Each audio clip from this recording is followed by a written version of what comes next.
Okay, team, here we are, back again. We are very quickly wrapping things up. We have left in this class to talk about gymnosperms and angiosperms and their life cycles and ecology, a little bit about paleobotany and plant evolution, and then that's pretty much the end of the road. Now, I will tell you, this starts the material for Unit 5, Exam 5. Okay, so make a note at this point. We're into Plant 5, or into Plant 5, into Test 5 info. Okay. So let's get started. We divide up the seed plants, and remember all the plants that we talked about last time: bryophyta, hepatophyta, splenophyta, lycophyta, pterophyta. They're all spore plants. They make spores, not seeds. Now we see this evolutionary process where we're going to go from this single-celled spore to a many-celled seed as the propagation device for the plant. Okay. So what's in it? Well, we actually break up the seed plants into two groups. They're not really taxonomic groups per se, but within the groups there's taxonomy. Okay. So what are the groups? Well, we have the gymnosperms, and that's what we're going to do first. We're walking up the evolutionary ladder. You could think of it that way. What does gymnos mean? Gymnos in Latin means naked, and sperm means seed. So these are the naked seeded plants. And the reason that we call them that is because the seeds are produced not inside of a fruit like they are in the angiosperms, which we'll study last, but in what we call a cone or strobolus. And so some of these strobili, the female strobili particularly, let me write this word up here. Strobolus is the cone. Okay. And some of the female cones, like you're familiar with pine cones, that would be a female strobolus, look a lot like fruits. For example, in the ginkgo or in things like yews, Y-E-W, the plant, they have these things that look very much like berries, but they're technically not fruits. Why are they technically not fruits? Because they did not come from a flower. It didn't come from a flower, it's not a fruit. Okay. So we call them strobili or cones. Now, one of the big things that we're going to see in the life cycle of these organisms before we talk about the taxonomy, just very briefly, is we do have alternation of generations, but what we're going to see is a dramatic reduction in the size of the gametophyte generation. So these organisms are sporophyte dominant in their vegetative stage, and the gametophyte is getting smaller and smaller and smaller. The other thing that we're going to see, if you recall in the fern life cycle, which is the last one we did, the gametophyte generation, that little heart-shaped prothallus or gametophyte, was bisexual. It made sperm and eggs. Well, from here on out, we don't have a bisexual gametophyte. We have male gametophyte and a female gametophyte. And so, there's some subtle differences in the life cycles, and we'll see this coming out later. So what about the taxonomy? What are you responsible for? These are all divisions. Okay. And we have 4 divisions of gymnosperms. The one that you're likely the most familiar with is the Coniferophyta, which includes the conifer, spruce, fir, pine, redwood, etc. Okay. Most of you could identify a conifer outside if you were walking around. We have the Ginkgophyta. This is a very interesting division. It's a monotypic division, and what that means is in the entire division, remember division is just one level below kingdom, and so normally you would expect, well, there's bound to be a lot of species in a division. In this particular division, there's only one species, Ginkgo biloba. And so you may wonder, well, why would they make a division that only has one species? Well, it's because there are thousands of fossil species of ginkgo. and they're all extinct. There's only one existing species on Earth of ginkgo biloba. Okay. We have the Gnetophyta, which is an interesting group, primarily because it includes ephedra, which is a source of ephedrine, and we'll talk about that. And then there's this other wacky plant that grows in the desert called Welwitschia. And then it includes the Cycadophyta, the cycads, which if you saw one, you might think it was a palm, P-A-L-M, palm. And we'll talk about the cycads. Okay. So that's the taxonomy you're responsible for the gymnosperms, these 4 divisions. Let's look at some pictures, and then we'll do ultimately the life cycle.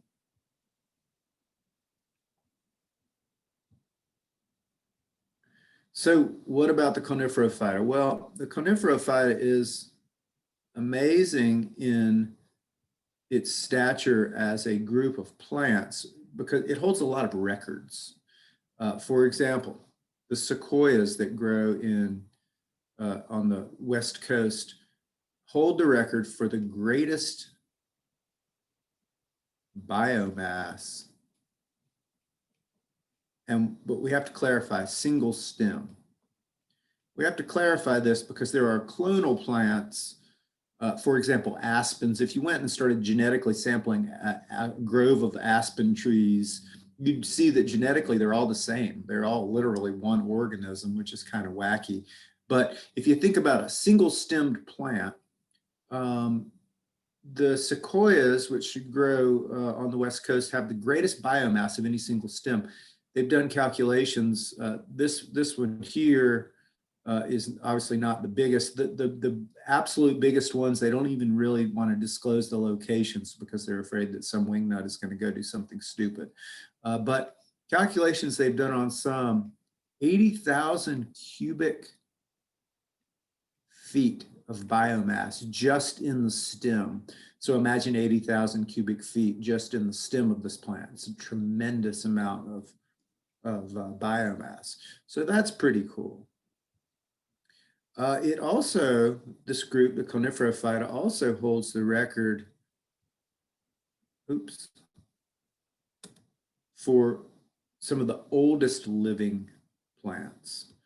And it's debatable, what is the absolute oldest. There are some in Europe, some olive trees that are very old.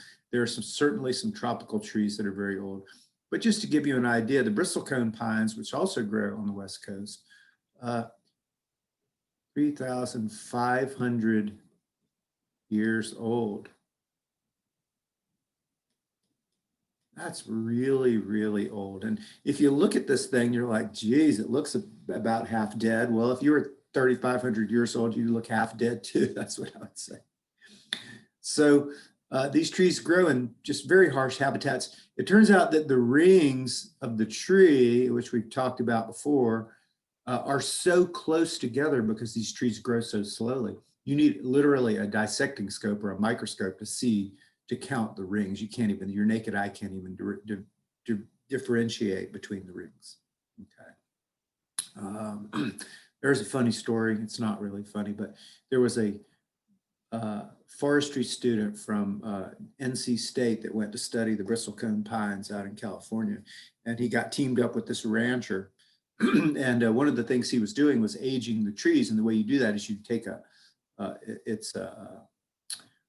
an increment borer, it's called, and basically it's a big hollow tube with a threaded end, and you screw it into the tree, into the trunk.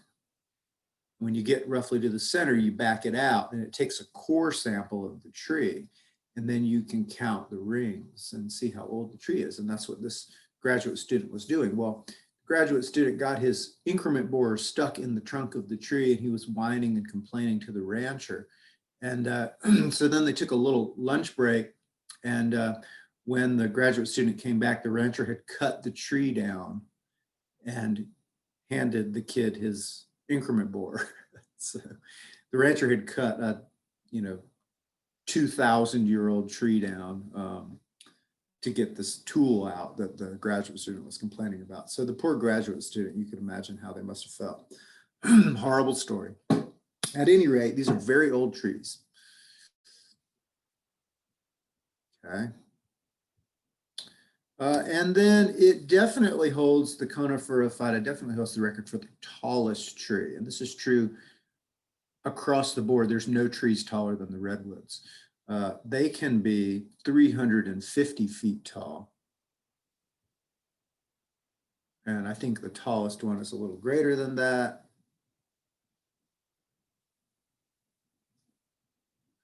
And, you know, this one's pretty cool. They're driving their car through it. This one I think has fallen down since this picture was taken. I saw something about it falling down. I've also seen some of the redwoods where people build their houses attached to them, and they tend to hollow out in the middle. And this one that I got to tour was actually the living room of his house was the inside, or not the living room, but the dining room rather, was the inside of a redwood tree, which was very cool. Okay, so just, you know, some records. Aside from that, how is the Conifer Phyta relevant to us? Do we use it for anything? Oh, Lord, yes. If you go to Lowe's and you buy a 2x4, let's just say, or a 2x6, it's going to be stamped SPF, almost invariably, spruce, pine, fir. It turns out that conifers are really good for using to build things, particularly houses or other structures, because the wood is relatively lightweight, but very strong. And relatively soft, and so you can pound a nail into it. And so for building structural things, it's hard to beat the conifers. Some of the species are also very rot resistant, like redwoods and cedars. Okay, so we use conifers to build. It's a really important building material. Okay.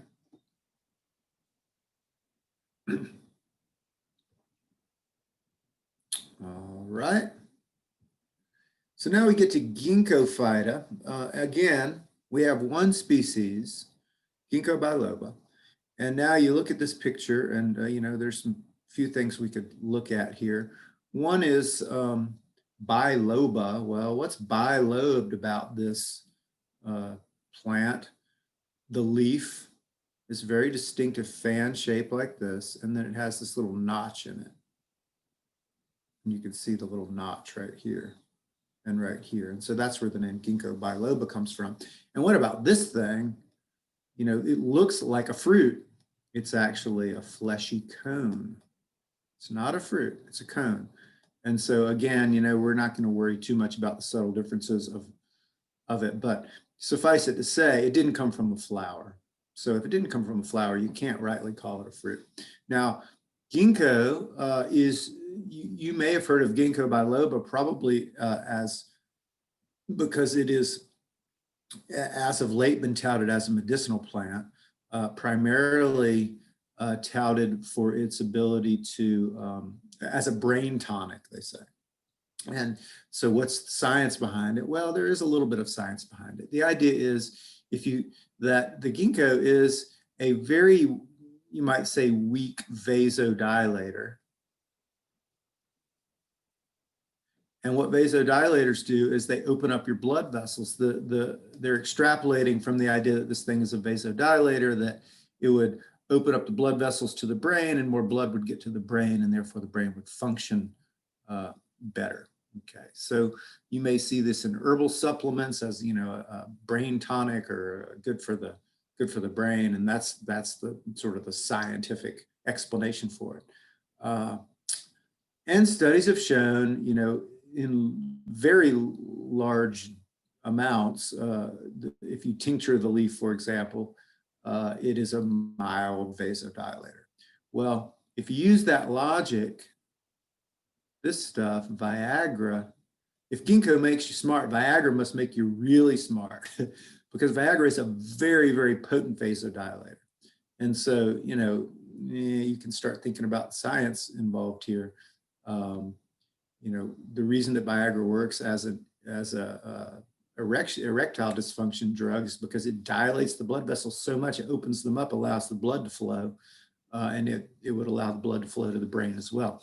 Lately, I've seen the ginkgo as an ingredient in the so-called herbal Viagras, and so they're going with that same science there. Aside from that, again, it is a monotypic genus, or a monotypic division, which is strange. There's only this one species still in existence, but like I mentioned before, there are lots of fossil species.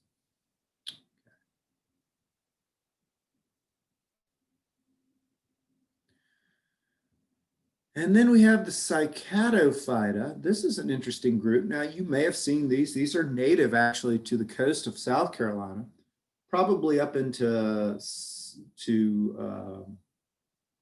southern North Carolina as well. In the maritime forest, in the forest, on the coast. And these are popular as ornamentals. And you can see, they look, the leaves look a little like a palm. But it's not a palm. It's technically a monocot or a gymnosperm, and palms are flowering plants. You can see it makes a cone. It doesn't make a flower and a fruit. It makes a cone. And the human relevance of these primarily is as ornamentals. You may have seen these growing in people's yards. Okay. One thing I'll tell you about the cycad that's interesting, that's kind of a holdover to the spore plants, is its sperm are flagellated. And so we're going to learn that the sperm of all of these other gymnosperms are actually airborne in pollen. But in this case, it has flagellated sperm. So that's an interesting little wacky thing about it. Okay. So those are the cycads. They're sometimes called sago palms, but that's a misnomer. They're not palms. They're gymnosperms. And then we have the Cnidophyta and ephedra. And so here's the thing about ephedra.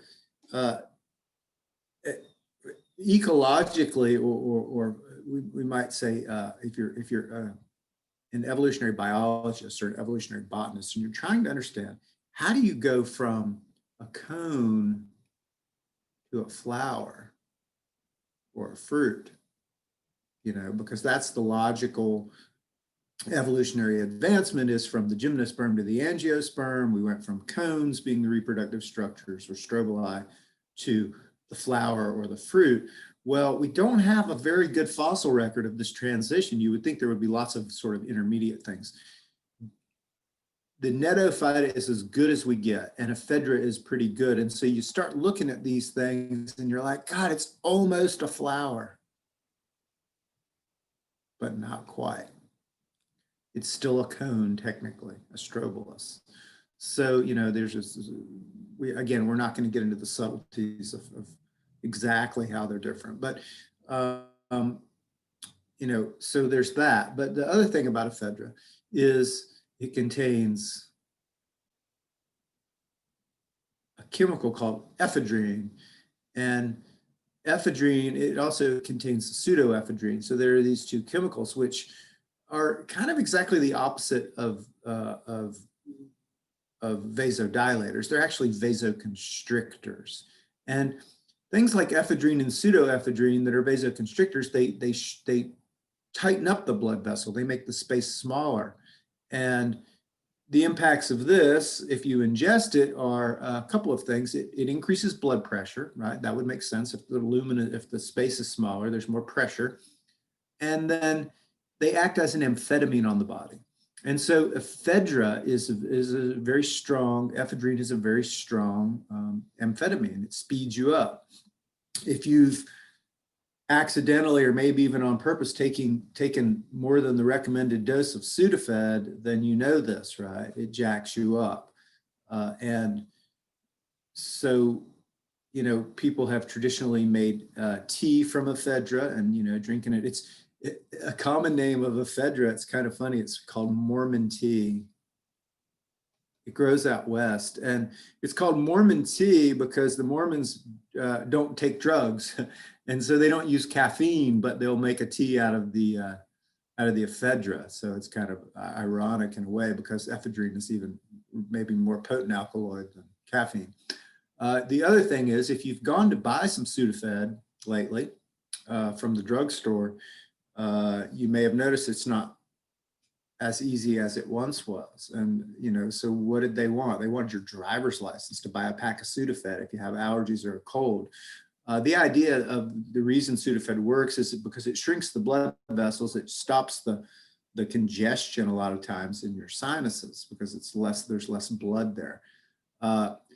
Why do they want your driver's license? Well, because ephedrine, Sudafed, is what can be cooked down into crystal methamphetamine, which is, as you know, a tremendously addictive and dangerous drug that's also very popular.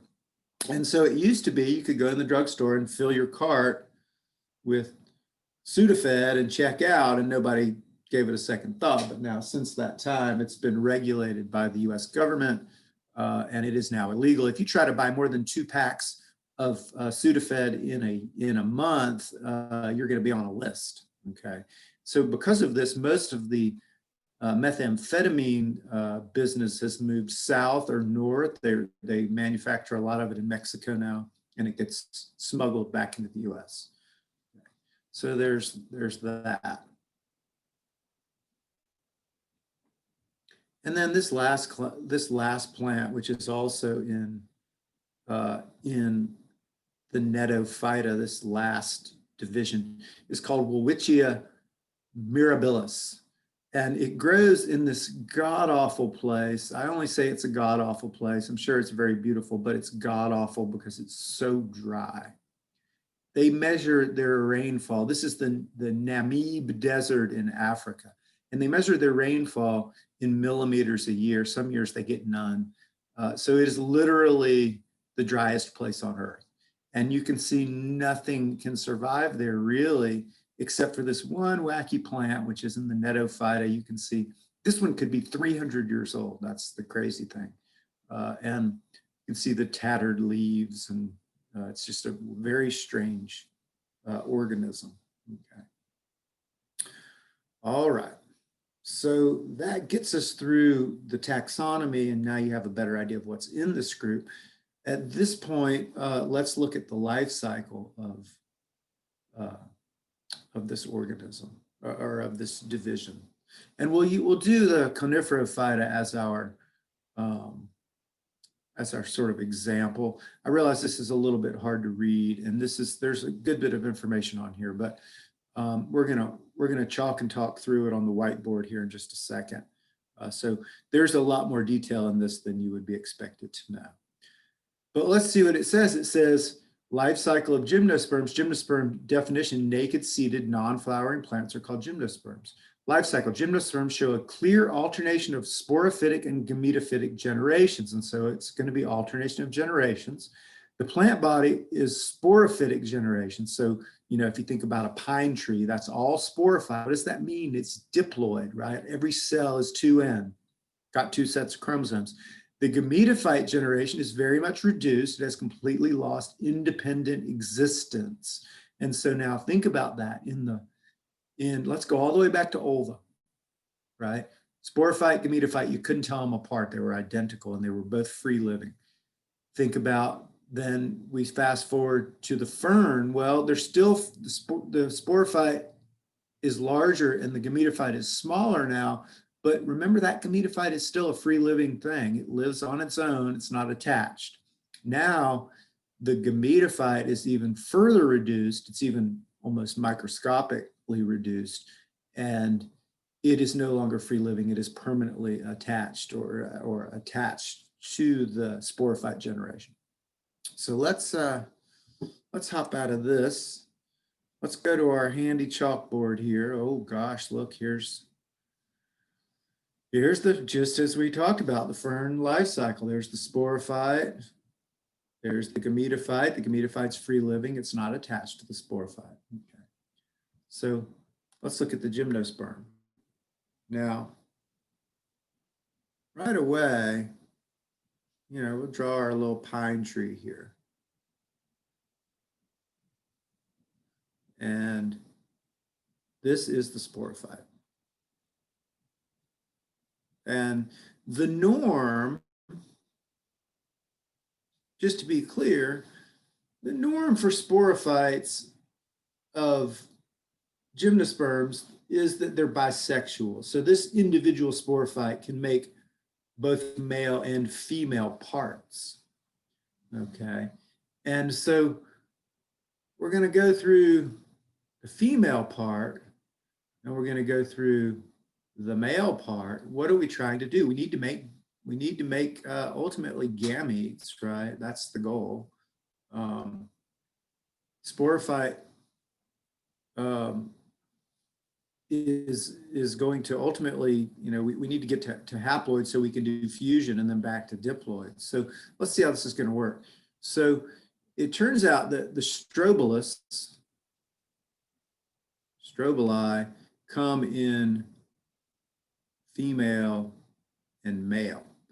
And you have seen the female strobilus. It looks like it's a cone, right? And so we have this cone like this.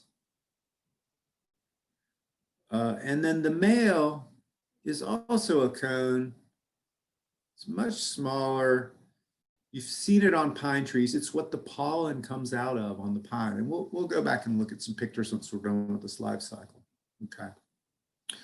So because we have male and female now parts, they may come from the same tree, or it could be that they're male trees and female trees. It just depends on the species. But because we have male and female parts, we're going to use, because the male parts are smaller, we're going to always use the prefix micro.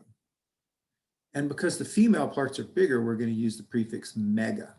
So from here on out, when we talk about, before we just talked about spores, now we have to talk about microspores and megaspores. And this will become clearer in a second.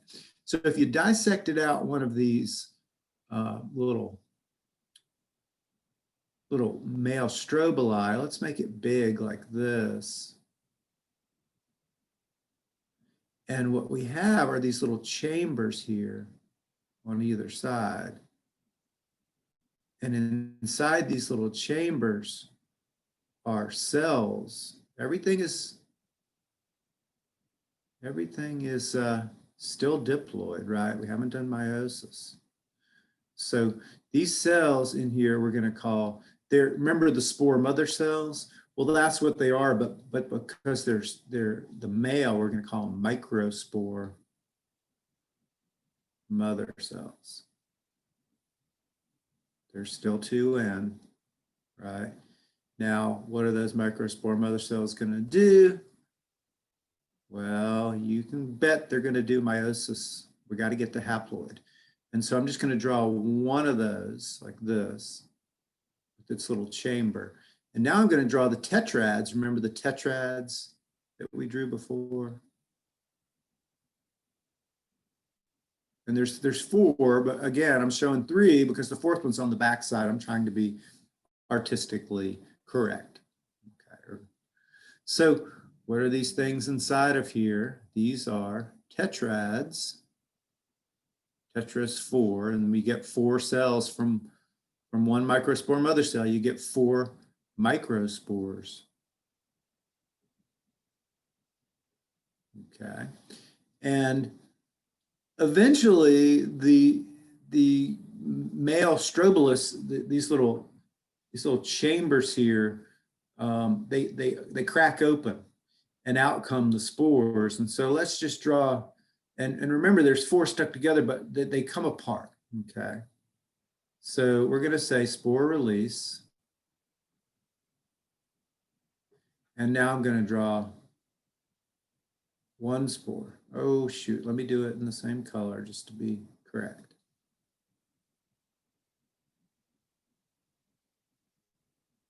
There's one spore. Technically microspore. Ah, shoot. Now, oh, check it out. Boom. Hit the wrong button. Luckily, I was able to get it back. That would have been sad. Let me try to do a little better job here. Sorry. Okay.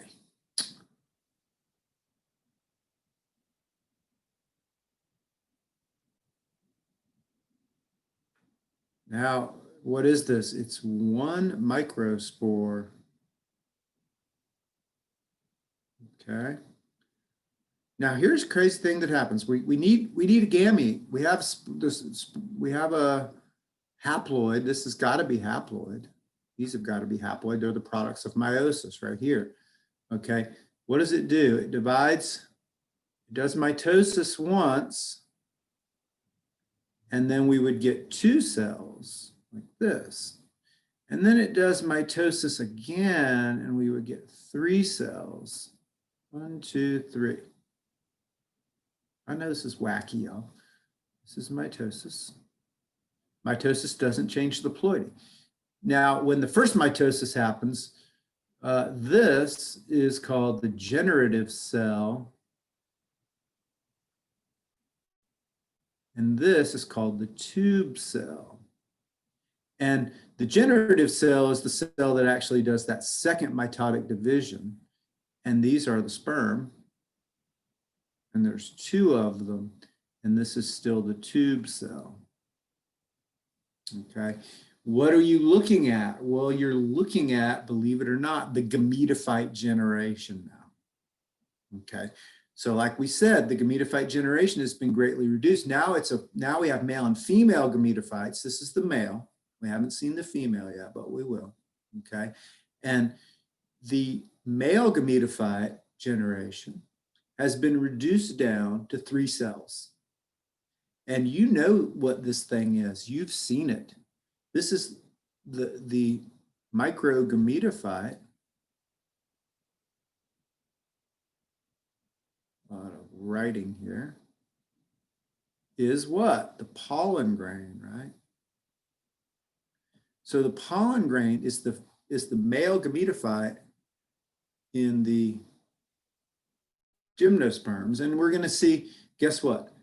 We're going to see this exact same pattern when we do the angiosperms. You're going to be like, God, it's just the same, almost. The difference is in the angiosperms, this is happening not in this little cone, but in an anther, right, of the flower.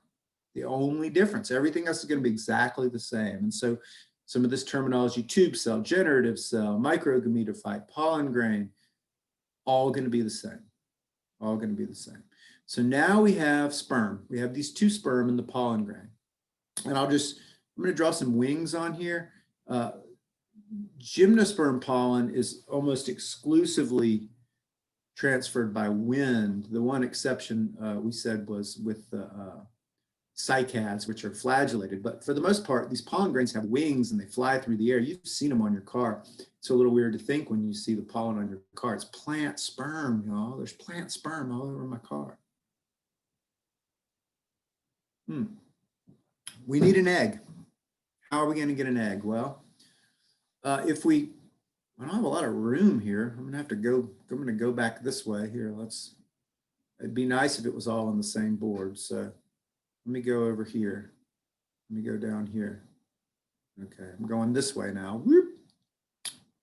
If we took just one of these little bracts, think about a pine cone. You take one of those little bracts off the pine cone. It's got a little prickle on the end, shaped kind of like that. Okay. And what we have is these 2 cells, and there's a pair of them in every little bract on a pine cone. There's a pair of these cells. And these cells are megaspore mother cells.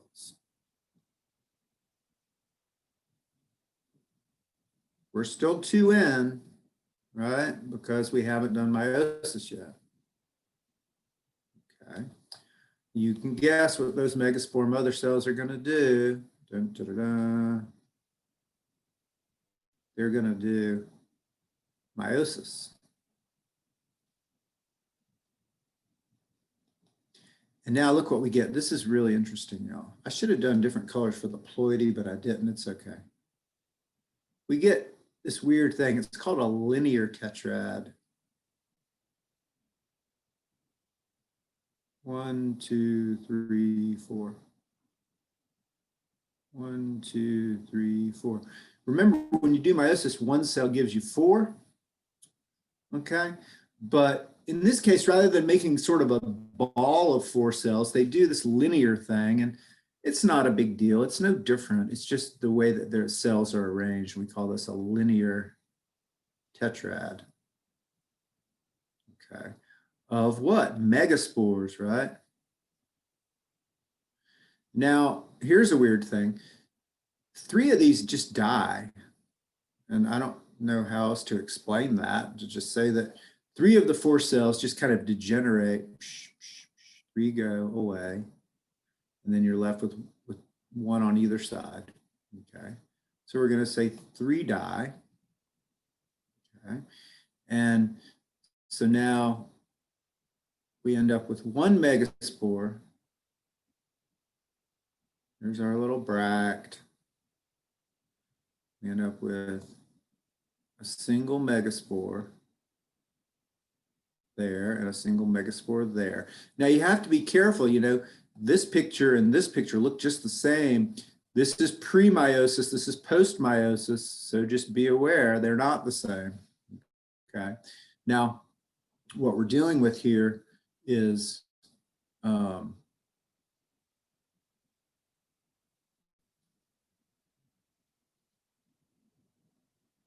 I'm going to put one megaspore, but it's duplicated. Each of these little bracts has two sides, and they're identical. Everything happens identically on the two sides. Okay, so you know we had linear tetrad of 4 megaspores, and then now we just have the one because 3 of them died in each of the sets. Now, last picture, the last thing that happens, we're going to say each of these cells does mitosis times many. Okay, and so ultimately what we end up with is one of these little bracts. I'm going to draw it facing the other direction. I'm sorry, that might be a little confusing, but I think you can figure it out. There's the little bract, part of the cone, and what we have is, dun, dun, dun, dun, just repeats itself like this. Check it out. What are these things? These are megagametophytes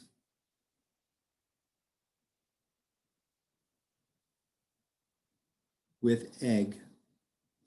Okay, so each of these little bracts can literally make 2 megagametophytes, which each has an egg. Okay,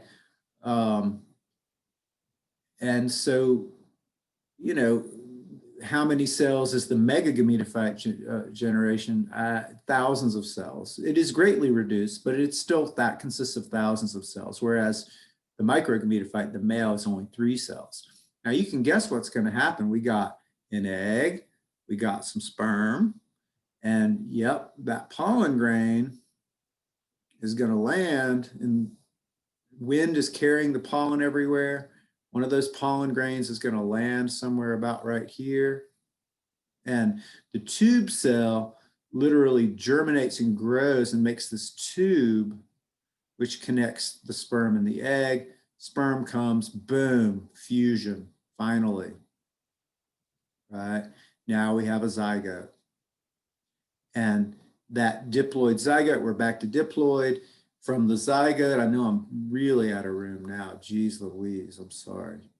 That zygote becomes, through mitosis, an embryo, which is a little baby plant. Okay, so the last stage would be a little embryo that is ready to grow when it hits the ground. Okay, what would be the process between the 2N zygote and the 2N embryo? Mitosis, right? So there's a lot of stuff going on here. Let's just go back over it. We have sporophyte generation, which is the green leafy tree. That sporophyte generation generates strobili, which are male and female. The point of the strobilus, it's kind of like the flower. It's the reproductive organ, right? We have in the microstrobilus, we have microspore mother cells, which do meiosis to make microspores. Those spores then are those spores then separate, and we do one mitotic division to create a haploid. This is all haploid, right? 1N, 1N. Everything is haploid here. Generate a generative cell and a tube cell, and then that generative cell does mitosis a second time to produce the 2 sperm. Now we have the male gamete. Same thing happens in the female. In the female strobilus, the cone, we have megaspore mother cells. Remember, we use mega for the female and micro for the male. Those megaspore mother cells do meiosis. We get a linear tetrad of megaspores. 3 of them die. That leaves us with 1 megaspore each. Then we start doing mitosis over and over and over to generate an egg inside of what we call the megagametophyte. Sperm comes along, Tube cell germinates, makes a tunnel to the egg, fusion occurs. Now we have a zygote. That zygote does mitosis over and over to make an embryo. And ultimately then what you would get, and I'll just draw it in the middle here, you know, if you ever looked at one of these little bracts, let me do it in green. If you ever looked at one of these bracts when it was mature, what you ultimately would find is a seed, and the seed, right? And these are wings, so these are winged seeds. They're samaras. You can get 2 seeds. Okay. There you have it, the gymnosperm life cycle. The good news is literally all of this terminology is going to be the same. The only difference when we do the angiosperm, which is our last life cycle, y'all, is instead of a strobolus, we're going to be dealing with a flower. And so we already know about the morphology of a flower. In the anther, this microspore thing is going to happen and we're going to get pollen. In the ovary, in the pistil or the ovary, the female thing is going to happen and we're going to get egg, and then we'll see how the sperm and the egg come together. There are some subtle differences between the 2 life cycles, the biggest difference being the structure, the flower versus the cone. And we'll see that there's this wacky thing that happens in the angiosperm in our last life cycle, and it's called double fertilization. And we're going to see that both of those sperm in the microgametophyte end up being involved in fertilization. We'll see how that works next time. Okay. So, wow, that was something. And if you look close, you can blow the screen up and you can see, here, let's zoom in a little bit. Let's see what we can see here. It's a little hard to see, but you can kind of see it all. There's the male pine cones. I want to go online and look at some male pine cones as well. They're calling it the pollen sac microsporangium. I didn't use that term. There's meiosis occurring, pollen grain, et cetera, et cetera. It's all in there.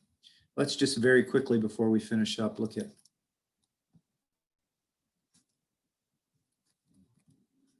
male pine cones. Let's just see what we get there. That should be a safe enough thing to search. Oh, there we go. You've seen these, you know. Heck, you can see them on the tree right now, honestly. So there they are. These are the male strobili, right? The male strobili are short-lived. The female strobili actually take, oh, wow, this is a yoga mat. That's really cool. The female strobili take several years, we're going to learn, to reproduce. So here's the female, okay? Lots of examples of the female. I mean, you can see every variation of this idea of the female strobolus. There's lots of variation, okay? Go outside today, because it's a pretty day. I don't know if it's going to be pretty when you watch the video, but go outside and look around and you'll see lots of male strobili or female strobili, and you may see some male ones too. They tend to develop in the fall, and they'll be very small. And then of course in the spring is when they do their thing and release their pollen. Trying to think if there's anything else we want to look at. I think that's pretty good. I feel good about it. And again, we're going to, we have literally one more lecture. Can you believe that? We have probably one more lecture, which will cover the angiosperms and their life cycles. And we'll do a little paleobotany next time as well. Look at kind of like a timeline of when different plants dominated the flora on Earth over time. All right, team. That was fun. I hope you enjoyed it. And I will see you all when I see you, which may be never, but I hope you're enjoying the class. I know it's a little sad. Okay. Take care. Bye-bye.